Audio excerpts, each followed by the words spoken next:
Mark your attendance. Mark your attendance. കുഞ്ഞു ഷഹമാർ വീട്ടിൽ കുഞ്ഞുവാവെ ഉറങ്ങിക്കിടക്കുന്നു.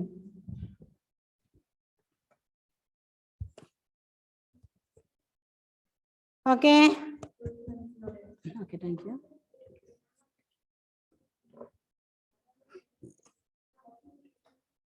Okay, ready? Then our chapter number 3, how life is going on. How life is going on, page number 145. All of you take page number 145. Alan. Then where is Siddhant Krishna? Siddhant Krishna, where are you?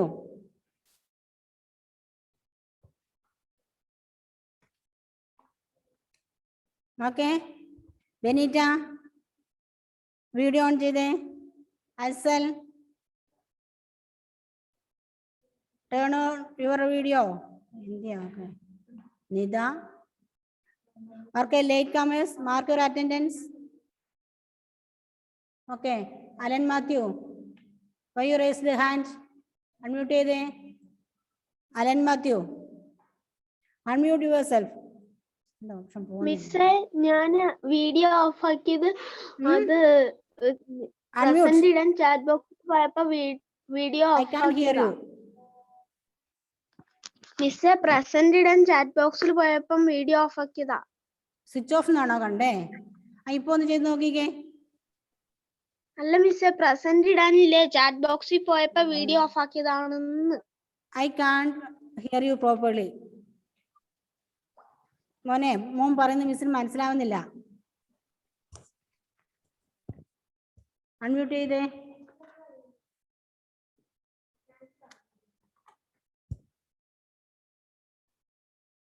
Option പോണല്ലേ. Unmute ചെയ്തേ.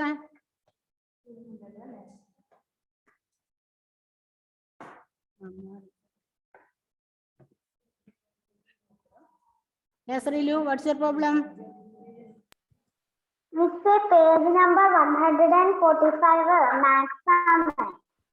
ഇത് നിങ്ങൾ 4th standard സയൻസിലെ നിങ്ങളുടെ page number ആണ്. നിങ്ങളുടെ page number മാറ്റം ഉണ്ടാവും. Book മാറ്റം ഉണ്ട് മോളെ, അതുകൊണ്ടാണ്. അതാ ചാപ്റ്റർ നമ്പർ 3 എടുത്തോ. ചാപ്റ്റർ 3 എടുത്തോ. നമ്പർ എത്രയാ? 95.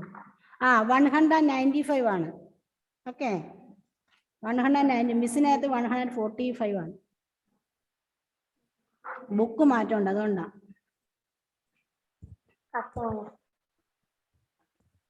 Okay,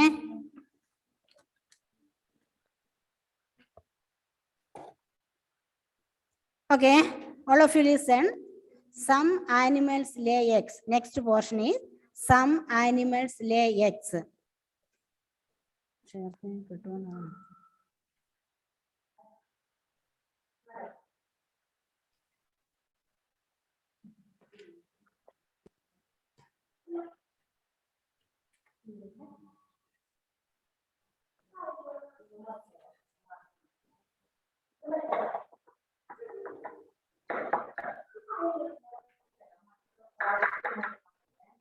This bag has a.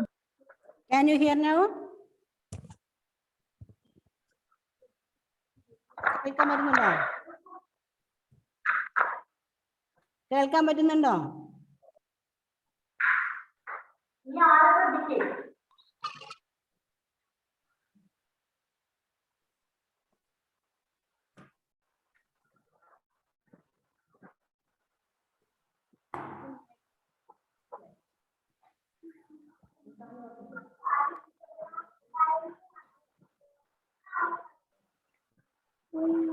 കേൾക്കാൻ പറ്റുന്നുണ്ടോ?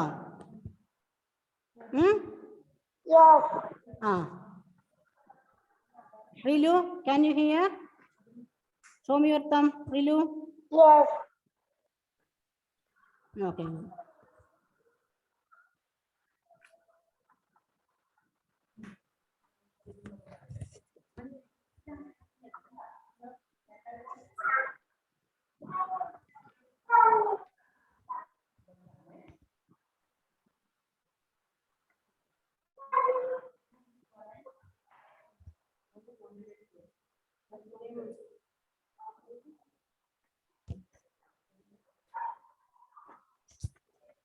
നമുക്കിവിടെ കേൾക്കാൻ പറ്റുന്നില്ല.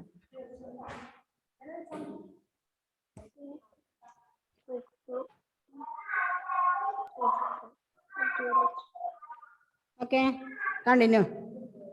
Some animals lay eggs. Birds reproduce by laying eggs.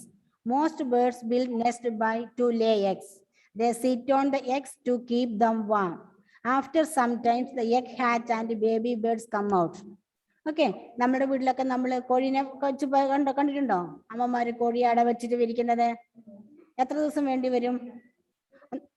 23 അല്ല, 21 ദിവസം മതി അല്ലേ? 21. അതിനിപ്പം പുതിയ സിസ്റ്റം ഉണ്ടല്ലോ, ഇൻക്യുബേറ്റർ ഉണ്ടല്ലേ? അതിനനുസരിച്ച് അതിലെ ചൂട് ഓരോ ദിവസത്തെയും അതിന്റെ ടെമ്പറേച്ചർ അഡ്ജസ്റ്റ് ചെയ്തിട്ട് കുഞ്ഞുങ്ങളെ വിരിയിക്കും. മിസ് അങ്ങനെ ചെയ്തിട്ടുണ്ട്. ഓക്കെ, 30 മുട്ട വെച്ചു, പക്ഷെ വിരിഞ്ഞത് 5 എണ്ണം മാത്രം. ഓക്കെ, അതിന്റെ എന്തെങ്കിലും പ്രശ്നം കൊണ്ടായിരിക്കും, ആദ്യമായിട്ട് ചെയ്യുന്നതുകൊണ്ടാ. എന്നാലും ഒരു സന്തോഷം, അവർ വളർന്നു വലുതായി മുട്ടയിടാൻ തുടങ്ങി. ഓക്കെ, അപ്പം അവര് ഈ ബേർഡ്സിന്റെ ബോഡി ഹീറ്റ് അബ്സോർബ് ചെയ്തിട്ടാണ് അതിനകത്തെ കുഞ്ഞുങ്ങൾ വളർന്നു വരുന്നത്. Okay, last class we saw slide show അല്ലെ, എക്സിന്റെ ഡെവലപ്മെന്റിന്റെ സ്ലൈഡ് ഷോ കണ്ടില്ലായിരുന്നോ കഴിഞ്ഞ ക്ലാസ്സിലെ? Birds reproduce by laying eggs. Most birds will nest to lay eggs. പക്ഷിക്കൂടുകൾ കണ്ടിട്ടുണ്ടോ? പക്ഷിയുടെ കളക്ഷൻ ഉണ്ടോ? ചെറുപ്പത്തിൽ മിസ്സൊക്കെ അങ്ങനെ ചെയ്യാറുണ്ട്. എവിടെയും പോയാൽ പക്ഷിക്കൂട്, വിവിധതരം പക്ഷിക്കൂടുകൾ കളക്ട് ചെയ്തിട്ട് അത് സൂക്ഷിച്ചു വെക്കുമായിരുന്നു. ഫെദർ കളക്ഷൻ ഉണ്ടായിരുന്നു. Different type of feathers. എന്ത് രസാന്നറിയോ അതൊക്കെ കാണാൻ. അതൊക്കെ ഒറ്റയ്ക്ക് ആൽബം ഉണ്ടാക്കുമായിരുന്നു. നിങ്ങൾക്ക് സമയം ഉണ്ടെങ്കിൽ ചെയ്തൂടെ? ചെയ്യാൻ പറ്റുമോ? ഫെദർ കളക്ഷൻ ചെയ്യാൻ പറ്റൂല? ട്രൈ ചെയ്ത് നോക്ക് കേട്ടോ. അതുപോലെ നെസ്റ്റ്, അതായത് മുട്ട വിരിഞ്ഞു പോയ ശേഷമുള്ള നെസ്റ്റ് എടുക്കാവുള്ളേ, അല്ലാതെ കുഞ്ഞുങ്ങളെ ഇരിക്കുന്നതിനെ ഉപദ്രവിക്കരുത് കേട്ടോ. ഒരിക്കലും നമ്മൾ പ്രകൃതിയെ ഉപദ്രവിക്കാൻ പാടില്ല.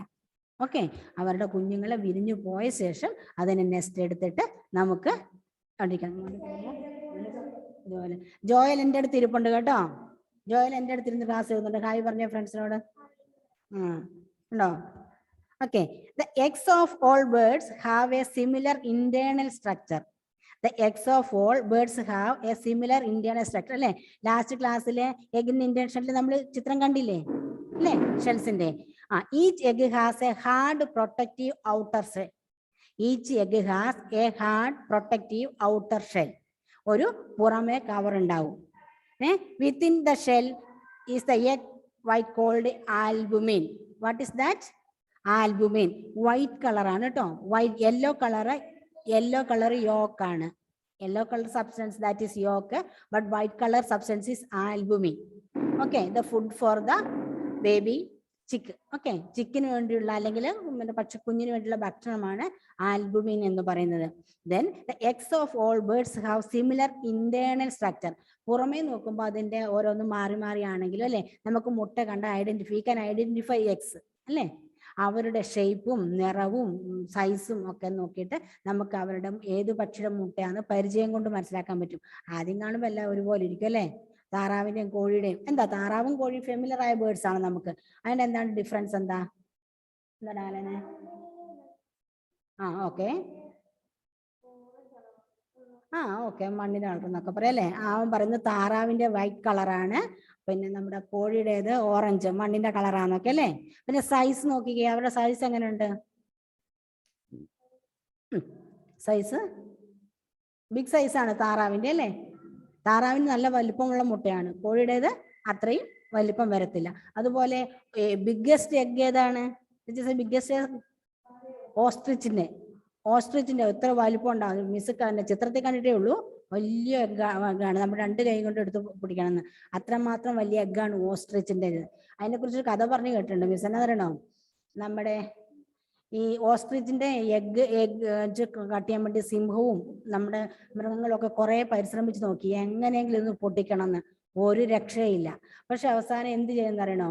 ഒരു ഈഗിള്, കഥയാണ് കേട്ടോ, സത്യമാണെന്ന് വെച്ചാൽ അറിഞ്ഞൂടാ, ഒരു ഈഗിള് ഈ ഓസ്ട്രിച്ചിന്റെ എഗ്ഗ് കൊണ്ടുപോയിട്ട് ഒരു കല്ലിന്റെ പുറത്ത് വെച്ചു. ഓക്കെ, എന്നിട്ട് മോളിൽ നിന്ന് ഒരു കല്ലെടുത്ത് എറിഞ്ഞപ്പോൾ എന്ത് പറ്റി? ഉയരത്തിൽ നിന്ന് വന്ന് വീണപ്പോൾ അത് പൊട്ടിയെന്ന്. അത്ര സ്ട്രോങ് ആണെന്നാ പറയുന്നേ. പക്ഷേ ഈ കൊക്കു കൊണ്ട് കൊത്തി കൊത്തി കൊത്തി പൊട്ടിക്കും. സിംഹം കടിച്ചു പറിച്ചാലൊന്നും അത് പൊട്ടത്തില്ല, നല്ല ഹാർഡാണ്. പക്ഷെ ബീക്കിന്റെ സ്ട്രോങ് ആണ്. നമ്മുടെ വൾച്ചറിൻ്റെതും ഈഗിളിൻ്റെയും ഒക്കെ ബീക്ക് വളരെ ഷാർപ്പാണ്. അതുകൊണ്ട് കൊത്തുവാണെങ്കിൽ അത് വേഗം പൊട്ടിക്കിട്ടും. Okay, next the within the albumin is the round yellow yolk.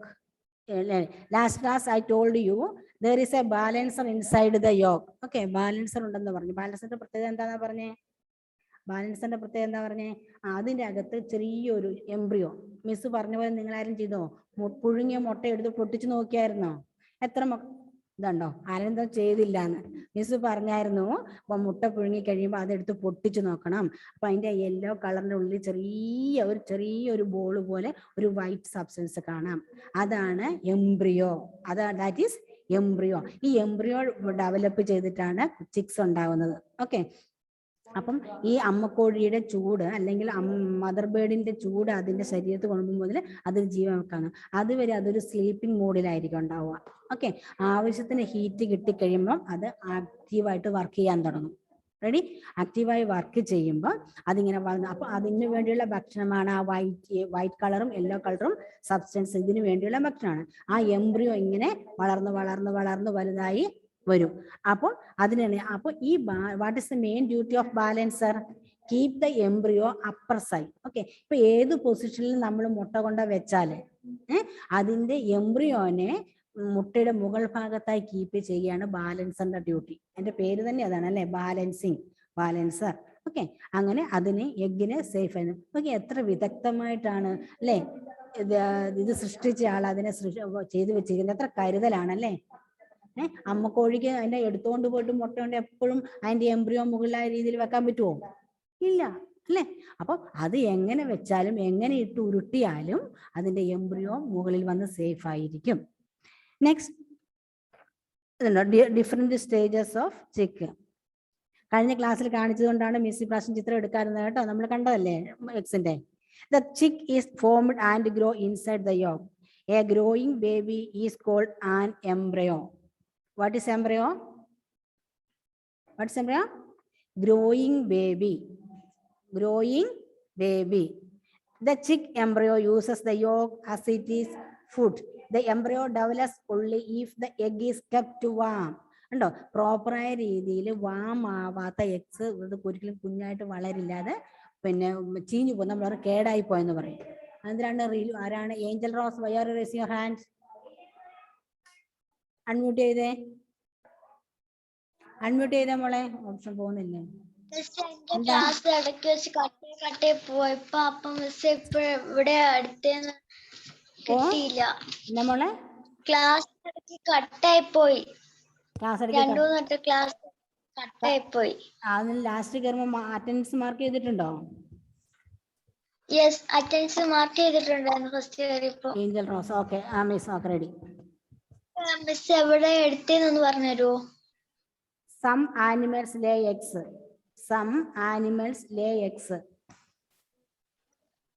Okay. Ready? Yes. Then continue. The chick embryo uses the yolk as its food. The embryo develops only if egg is kept warm. The chick comes out after 21 days. How many days? After 21 days. കണ്ടോ check point? അത് നിങ്ങൾ ചെയ്തിട്ട് മിസ്സിന് class work ആയിട്ട് അയച്ചു തരണം. First one is circle the correct answer. Birds, mammals, reptiles are the most developed among all animals. Which is the correct answer?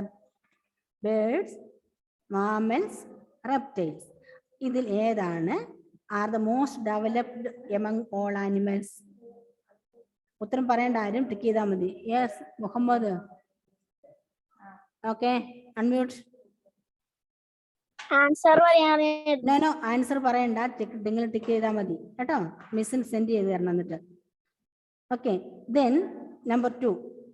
The egg of birds containing a growing baby called. എന്താണ്?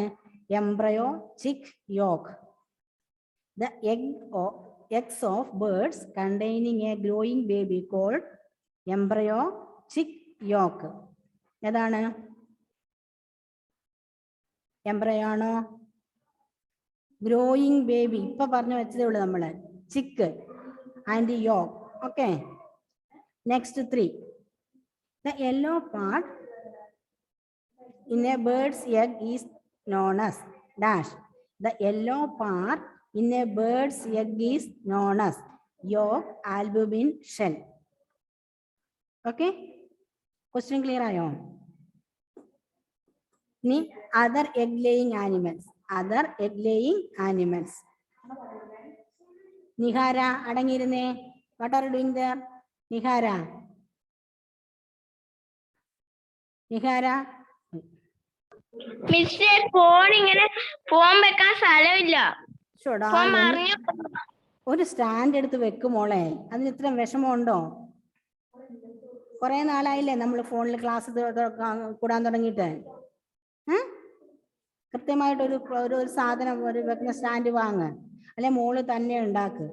ഒരു ചെറിയ square ഷേപ്പിലോ rectangle ഷേപ്പിലോ ഉള്ള മരത്തിന്റെ എന്തെങ്കിലും piece എടുക്കുക. എന്നിട്ട് അതിന്റെ രണ്ട് മുമ്പിൽ 2 ആണി അടിച്ചു വെക്കുക. എന്നിട്ട് അതിനകത്തൊരു മൊബൈൽ അങ്ങ് ഇറക്കി വെക്കുക. സിമ്പിൾ അല്ലേ? പുതിയ വാങ്ങുമൊന്നും വേണ്ട. അല്ലെങ്കിൽ തെർമോക്കോളില്ലേ, ചെറിയ സ്ക്വയർ ഷേപ്പ് തെർമോക്കോൾ എടുക്കുക. അതിന്റെ 2 സൈഡിലും മൊബൈൽ ഇറങ്ങാൻ മാത്രം രീതിയിൽ കട്ട് ചെയ്യുക. എന്നിട്ട് അതിൻ്റെ തൊട്ടങ്ങ് ഇറക്കി വെക്കുക. ഓക്കെ, ഇതൊക്കെ സിമ്പിൾ കാര്യങ്ങളല്ലേ? Okay okay. Other egg laying animals, not only birds but animals like fish and frogs to lay eggs. നമ്മൾ ഓൾറെഡി കണ്ടതല്ലേ ഫ്രോഗിന്റെ, കഴിഞ്ഞ ക്ലാസ്സിൽ കാണിച്ചല്ലേ ഫ്രോഗ് എങ്ങനെ മുട്ടയിടുന്നതും വലിയ ഫ്രോഗായിട്ട് ഡെവലപ്പ് ചെയ്യുന്നതൊക്കെ. Not only birds but animals like fish and frogs to lay eggs. They lay their eggs in water. They care of their babies only for a short time. അതാണ് നമ്മൾ ഏറ്റവും കൂടുതൽ പറഞ്ഞത്. കഴിഞ്ഞ ക്ലാസ്സിൽ നമ്മൾ പറഞ്ഞു ഗ്രാൻഡ് ചിൽഡ്രനെ കൂടെ നോക്കുന്നേ, കൊച്ചുമക്കളെ കൂടെ നോക്കുന്ന ആകെ ഒരു മാമലേ ഉള്ളൂ. അതാരാന്നറിയാമോ? കൊച്ചുമക്കളെ കൂടെ നോക്കുന്നേ. സാധാരണ ആനിമൽസ് ആയാലും ബേർഡ്സ് എന്തായാലും അവരുടെ മക്കളെ നോക്കും. പക്ഷെ കൊച്ചുമക്കളെ കൂടെ നോക്കുന്ന ആരാടോ? Human beings. ആരാണ്? ഷഹ്മാവി എന്തോ പറയുന്നുണ്ട്. ഓക്കെ, ഹ്യൂമൻ ബീയിങ്സ് ആണ്. നമ്മൾ മാത്രമേ നോക്കുള്ളൂ. Nihara, sit properly. ഓക്കെ, ആരാണ്? Johana. Okay, then they lay their eggs in water. They care of their babies only for a short time. എന്തുകൊണ്ടാണ് ഇങ്ങനെ സംഭവിക്കുന്നത്? കുറെ മൃഗങ്ങൾ കുറെ കാലം കുഞ്ഞുങ്ങളെ നോക്കും, ചില മൃഗങ്ങൾ വളരെ കുറച്ചു കാലമേ നോക്കുള്ളൂ. എന്തുകൊണ്ടാന്ന് പറയാൻ പറ്റുമോ? എന്തുകൊണ്ടായിരിക്കും അങ്ങനെ സംഭവിക്കുന്നത്? That depend upon their life span. അവരുടെ ജീവിതകാലം കുറേ വർഷം. മനുഷ്യന്മാരെന്നൊക്കെ പറഞ്ഞാല് ഒരു 60-100 വർഷത്തിലേക്ക് പോകും അല്ലേ? പക്ഷെ ബേർഡ്സുകളൊക്കെ എത്രയൊക്കെ ഉണ്ടോ? ഒരു ഡോഗിനാകെ 15 വർഷമുള്ളെന്ന് പറയുന്നു. ബേർഡ്സിനൊക്കെ കൂടി എന്നാൽ 1-2 വർഷത്തെ ഉണ്ടാവും ജീവിത കാലയളവ് അല്ലേ? അപ്പോൾ അവരവരുടെ കുട്ടികളെ, ഇപ്പോൾ ഉണ്ടായ കുട്ടികളെ കുറെ കാലം അങ്ങ് നോക്കിക്കൊണ്ടിരിക്കുവാണെങ്കിൽ ഈ ജനറേഷൻ കണ്ടിന്യൂ ചെയ്യാൻ പറ്റുമോ? ഇല്ല. നിങ്ങൾ നോക്കിക്കേ, ലയണിനൊക്കെ ഒറ്റ കുട്ടി ഉണ്ടാവുള്ളൂ, അപൂർവം 2 കുട്ടി ഉണ്ടാവും അല്ലെ? മനുഷ്യന്മാർക്കാൽ 1 കുട്ടി ഉണ്ടാവുള്ളൂ, 1, 2, 3 ഒക്കെ അപൂർവം പോലെ ഉണ്ടാവുകയുള്ളൂ. പക്ഷെ നിങ്ങൾ നോക്കിക്കേ, ഈ റാബിറ്റ്, ചിക്സ്, കോഴിക്ക് അവരുടെ ഒക്കെ എണ്ണം, ഈ സ്ക്വാഡ്സ് ഒക്കെ ഒരുപാട് എണ്ണം കൂടുതൽ ഉണ്ടാവുമായിരിക്കും. എന്തുകൊണ്ടാണ് അങ്ങനെയൊക്കെ ഈ പ്രകൃതിയിൽ സംഭവിക്കുന്നത്? ആലോചിച്ച് നോക്കിയിട്ടുണ്ടോ? മുയലിനെ വളർത്തിയിട്ടൊക്കെ ഉള്ളതൊക്കെ മനസ്സിലാവും. ഒരുപാട് 7, 8, ചിലപ്പോൾ 10, 11 കുഞ്ഞുങ്ങളൊക്കെ ഉണ്ടാവും. ആ സമയത്ത് ലയണിനോ ക്യാറ്റിനൊക്കെ എനിക്ക് അറിഞ്ഞിട്ടുണ്ടാവും 2-3 എണ്ണമൊക്കെ ഉണ്ടാവും എനിക്ക് തോന്നുന്നല്ലേ? എന്തുകൊണ്ടായിരിക്കും അങ്ങനെ? ഈ റാബിറ്റ്സിന്റെ കുട്ടികളൊക്കെ എന്ന് പറഞ്ഞാൽ പെട്ടെന്ന്, റാബിറ്റിന്റെ ലൈഫ് സ്പാൻ വളരെ കുറവാണ്, അതിന്റെ കുഞ്ഞുങ്ങളുടെ ലൈഫ് സ്പാൻ കുറവാണ്. മെയിൻ കാരണം നാച്ചുറലി അത്രേ ഉള്ളൂ. കൂടാതെ എനിമീസ്, അവരുടെ ഈ റാബിറ്റ്സിനൊക്കെ എനിമീസ് വളരെ കൂടുതലാണ്. അപ്പൊ അവരെ വേഗം എനിമീസ് പിടിച്ചു തിന്നും. അങ്ങനെ ആകുമ്പോൾ ഇവർ കൂടുതൽ മക്കളെ ഉണ്ടാക്കിയില്ല എങ്കിൽ ഇവരുടെ ജനറേഷൻ കണ്ടിന്യൂ ചെയ്യല. ഓക്കെ, പക്ഷെ ലയന്റെ ഒക്കെ മക്കളൊക്കെ ആരും അങ്ങനെ വലിയ ആപത്തൊന്നും ഇല്ല. തീരെ കുഞ്ഞായിരിക്കുമ്പോൾ വേറെ മൃഗങ്ങൾ പിടിച്ചു നിൽക്കുന്നത്, അല്ലാതെ കുറച്ച് കഴിഞ്ഞാൽ പിന്നെ അവന്മാരെ തോപ്പിക്കാൻ മറ്റാർക്കും ഉണ്ടാവില്ല. കൊണ്ടായ സ്ഥലമില്ല അല്ലേ? കിങ് ഓഫ് ഫോറസ്റ്റ് ആണ് ലയൺ. തൊടാൻ പോവുമാരെങ്കിലും ഇല്ലല്ലേ? നല്ല ഉഷാറുള്ള കുട്ടികളായിരിക്കും അവരുടേത്. അപ്പോൾ അവർക്ക് 1-2 മക്കൾ മതി. അത് കുറെ കാലം ജീവിച്ച് ഭൂമിയിലെ ലയൺസ് റിമെയിൻ ചെയ്യും. പക്ഷെങ്കിൽ റാബിറ്റ് പോലെയുള്ള എന്താ പറയുക, നമ്മുടെ നിസ്സഹായ ജീവികൾ എന്ന് പറയാം അല്ലേ? ഇതാരാണ് ഇരുട്ടത്തിരിക്കുന്നത്? നിഹാര. നിഹാര ഇത് എവിടെ പോയിട്ടാ ഇരിക്കുന്നേ? നിഹാര ഇതെവിടെ ഇരിക്കുന്ന മോളെ? മോളുടെ മുഖം കാണുന്നില്ല, ഒരു കറുത്ത രൂപം മാത്രമാ കാണുന്നേ. തിന്നല മിസ്സേ. അതാ മുഖത്തേക്ക് ലൈറ്റ് അടിക്കുന്നില്ല. ഓക്കെ, എറിക്കിനെ കാണാൻ പോലും ഇല്ലല്ലോ. എറിക്കേ sit properly. Aaradhya. Okay, ready. Then അപ്പോൾ ഓരോന്നിനും ലൈഫ് സ്പാനിലുള്ള ഡിഫറൻസ് കൊണ്ടാണ് അങ്ങനെ സംഭവിക്കുന്നത്. ഇനി പുറത്തിറങ്ങുമ്പോൾ ഒന്ന് നിരീക്ഷിക്കണം കേട്ടോ. എങ്ങനെയാണ് ഇനിയിപ്പം നിങ്ങൾ, ഞാൻ പറഞ്ഞല്ലോ TV-യിലെ കാർട്ടൂണും പിന്നെന്താണ് പോക്കിമോനും പിന്നെ വേറെ എന്തൊക്കെ ഉണ്ടല്ലോടാ, ഒരു കുറേ എന്താണ് സൂപ്പർമാനോ എന്താണ് എൻ്റെ പേര്, അങ്ങനെ കുറെ പേരൊക്കെ ഉണ്ടല്ലോ. അവരെ ഒന്നും കണ്ടിട്ട് അതൊന്നും കണ്ടോണ്ടിരിക്കുകയല്ല ഇനി ചെയ്യേണ്ടത്. നിങ്ങൾ ഇനി ജിയോഗ്രഫിക്കൽ ചാനലും ആനിമൽ പ്ലാനറ്റും ഒക്കെ കാണണം. എന്നിട്ട് അതിലുള്ള കാര്യങ്ങൾ കണ്ടുപഠിക്കും. അങ്ങനെയാണ് ടീച്ചർ പറഞ്ഞിട്ടില്ലേ, പ്രകൃതി നേച്ചർ ഈസ് ദ ബിഗ്ഗസ്റ്റ് അല്ലേ. ബുക്ക് എന്ന് പറയുന്ന ഏറ്റവും നല്ല ബുക്ക് പ്രകൃതിയാണ്. നിങ്ങൾ എപ്പോഴും പെരയ്ക്കകത്ത് തന്നെ ഇരിക്കാതെ മഴയൊക്കെ മാറി കഴിയുമ്പോൾ പ്രകൃതിയിലോട്ടൊന്ന് ഇറങ്ങി നോക്കണം. അവിടെ ഇൻസെക്ട്സിനെയും വേംസിനെയും ബേർഡ്സിനെയും അതിൻ്റെ അകത്ത് നമുക്ക് കാണാൻ പറ്റുന്ന ആനിമൽസിനെയും ഒക്കെ ഒന്ന് ഒബ്സർവ് ചെയ്യണം. എങ്ങനെയാണ് അവർ ഭൂമിയിൽ ജീവിക്കുന്നത്. ഓക്കെ, എന്നാൽ മാത്രമേ നമ്മുടെ അത്രേ സമയം പിന്നെ നമ്മുടെ എന്താ പറയുക, നമുക്ക് അറിവ് അത്രയ്ക്ക് കിട്ടുന്ന അങ്ങനെയാണ്. വെറും സയൻസ് എന്ന് പറഞ്ഞാൽ ബുക്കിലെ കുറെ ക്വസ്റ്റ്യൻ ആൻസർ ബൈ ഹാർട്ട് പഠിക്കലല്ല സയൻസ് എന്ന് പറഞ്ഞാൽ.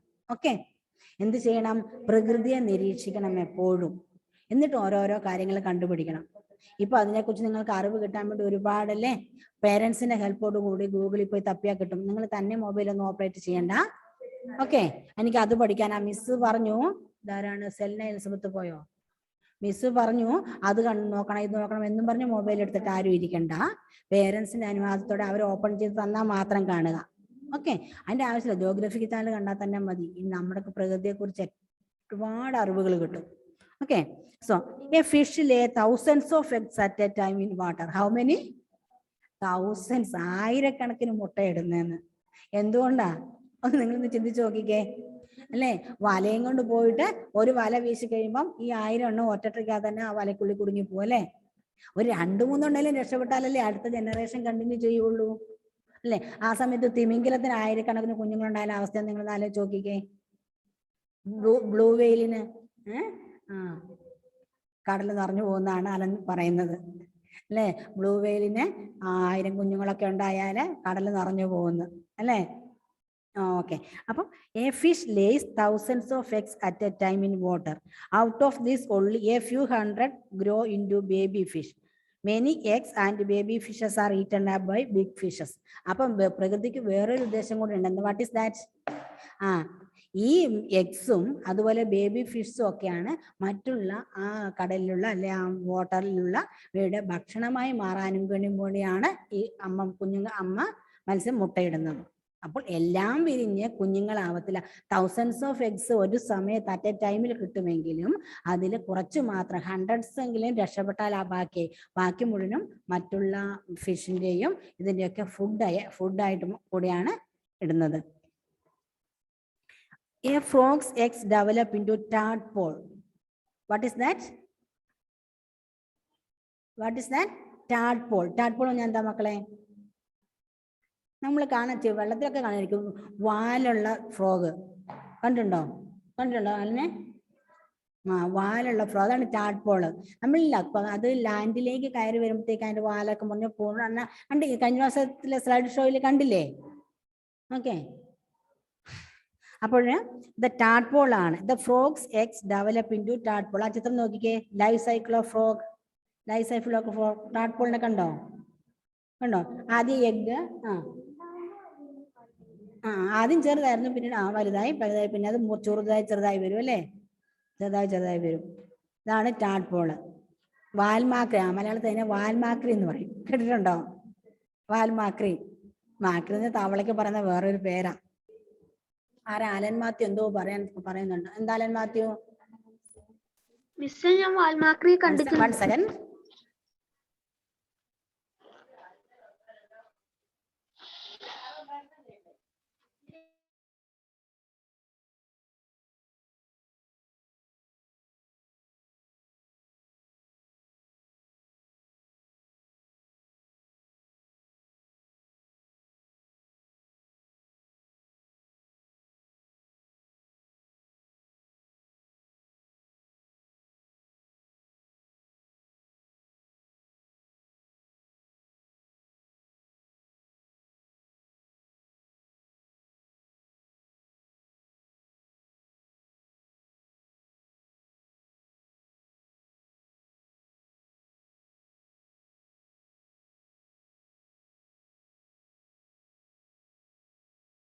Okay. Samuel, where are you? Okay, then where? Okay, then a frog's eggs develop into a tadpole. It keeps growing and slowly changes into an adult frog. Kando, chitram kandille. First stage is egg, then tadpole. Tadpole become young frog become adult frog. Okay.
Okay. Then നിങ്ങൾ പിന്നെ ഇപ്പം നമ്മുടെ സമയം കഴിയാൻ പോവാണ്. അതുകൊണ്ട് എന്ത് ചെയ്യണം? ആ ചെക്ക് പോയിന്റും പിന്നെ നിങ്ങൾ നോട്ട്ബുക്കിൽ കുറച്ച് പറ്റുന്നത്ര നന്നായി വരയ്ക്കുക. എന്താണ്? Life cycle of frog. Okay, life cycle of frog. ഇത് ചിത്രം കാണുന്നില്ലേ? ഓക്കെ, ഈ ചിത്രം നിങ്ങൾക്ക് പറ്റുന്നത്ര നന്നായിട്ട് വരച്ചിട്ട് മിസ് വയ്ക്കുക. കളറൊക്കെ കൊടുത്തോട്ടോ. ലൈഫ് സൈക്കിൾ ഓഫ് ഫ്രോഗ് കണ്ടല്ലോ? ഓക്കെ, ഇനി നിങ്ങൾക്ക് സംശയിക്കാം. മിസ് റെക്കോർഡിംഗ് ഓഫ് ചെയ്യാൻ പോവാണ്.